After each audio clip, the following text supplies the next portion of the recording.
Hello दोस्तों, नमस्कार। Study with Kailash Bogra की यूट्यूब चैनल में फिर से आपका स्वागत। आज है वैष्णव धर्म। शैव धर्म के बारे में हम चर्चा कर चुके हैं।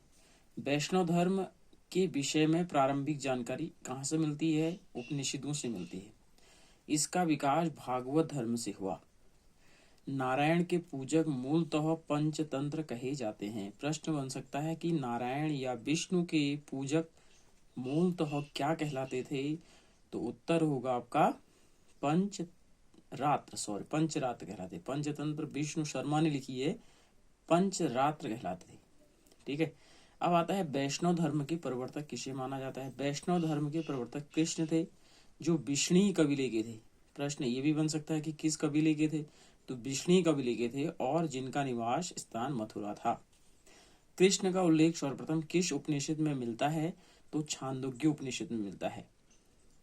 मैं देवकी पुत्र और अंगरीश के शिष्य के रूप में हुआ है। मतलब छांदोग्य उपनिषद में कृष्ण का उल्लेख किस रूप में हुआ है?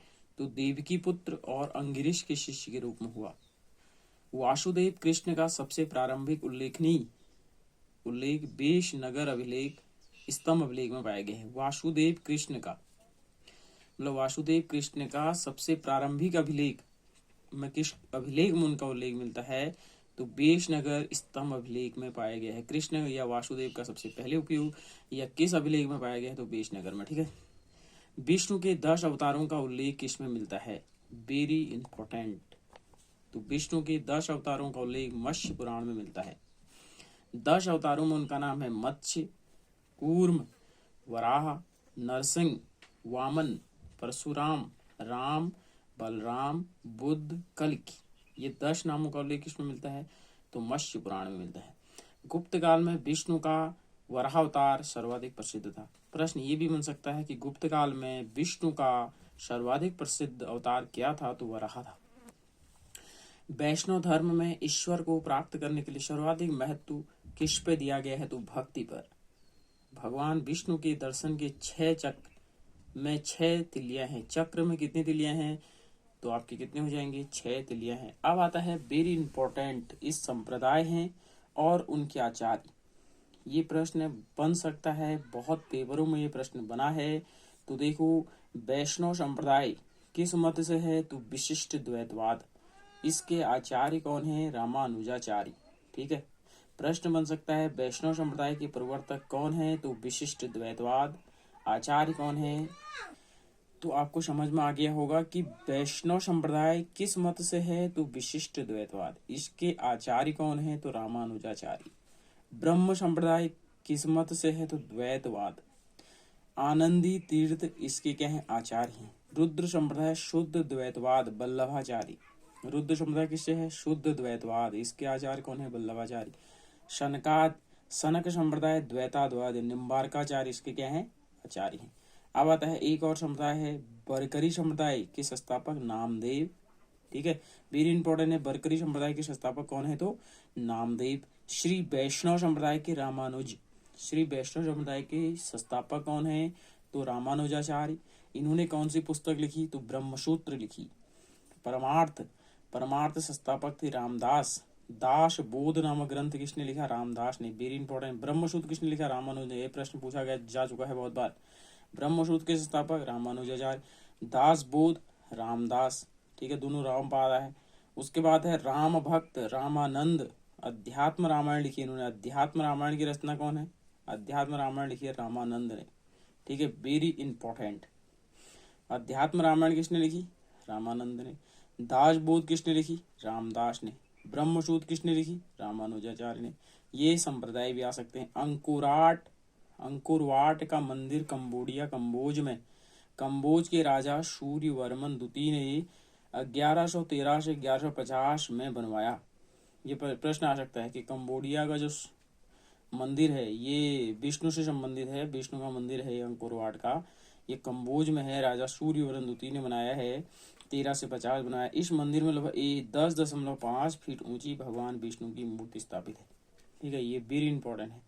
अब आते हैं हम इस्लाम धर्म पे। वैसे मध्यकालीन भारत को भी हमने पढ़ना है, इसमें इस्लाम धर्म से ही मध्यकालीन इतिहास है, लेकिन थोड़ा इस्लाम धर्म के प्रवर्तक आप सबको पता है हजरत मोहम्मद साहब थे। इस्लाम हजरत मोहम्मद साहब का जन्म कब हुआ? 570 में हुआ। कहाँ हुआ? मक्का में हुआ। हजरत मोहम्मद साहब के पिता का नाम क्या था? अब्दुल्ला। माता का नाम अमीना।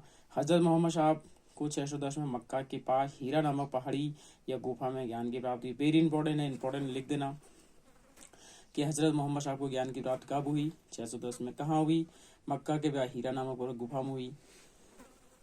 24 सितंबर 622 में पैगंबर ने मक्का से मदीना की यात्रा की।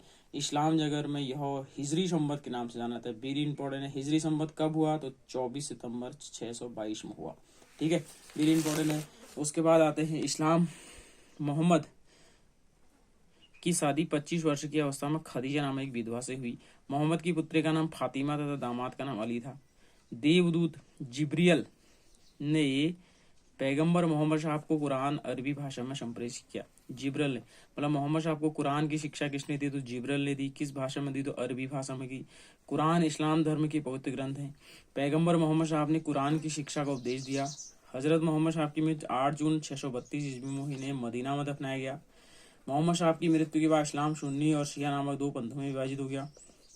प्रश्न बन सकता है कि इस्लाम सुन्नी और शिया में कब विभाजित हुआ? तो मोहम्मद साहब की मृत्यु के बाद। सुन्नी उन्हें कहते हैं जो सुना में विश्वास करते हैं। सुना पैगंबर मोहम्मद साहब के कथनों और कार्यों में विवरण देते हैं। मतलब सुन्नी कौन होते थे? जो मोहम्मद साहब के उपदेशों पर चलते थे। शिया अली की शिक्षाओं में विश्वास करते थे। उन्हें मोहम्मद साहब का न्याय सम्मत उत्तराधिकारी मानते थे। अली मोहम्मद साहब के दामाद थे। अली की 661 ईस्वी में हत्या कर दी गई। अली के पुत्र हुसैन की हत्या 680 में करबला इराक नामक स्थान पर कर दी गई। इन दोनों हत्याओं ने शिया को निश्चित मत का रूप दे दिया। पैगंबर मोहम्मद साहब के उत्तराधिकारी क्या कहलाए? खलीफा कहलाए। बहुत बार प्रश्न आया है कि खलीफा क्या है? तो पैगंबर मोहम्मद साहब के उत्तराधिकारी कहलाए। इस्लाम जगत में खलीफा पद 1924 तक रहा। ठीक है, 1924 में इसे तुर्की के शासक मुस्तफा कमाल पाशा ने समाप्त किया। प्रश्न बन सकता है कि खलीफा कब तक रहा 1924 में? किसने समाप्त किया? तो मुस्तफा कमाल पाशा ने समाप्त किया। इब्न इशाक ने पैगंबर साहब का जीवन चरित्र लिखा। किसने मोहम्मद पैगंबर साहब के जीवन चरित्र को लिखा? तो इब्न इशाक ने लिखा। इब्न इशाक ने क्या लिखा? पैगंबर साहब के जीवन चरित्र को लिखा।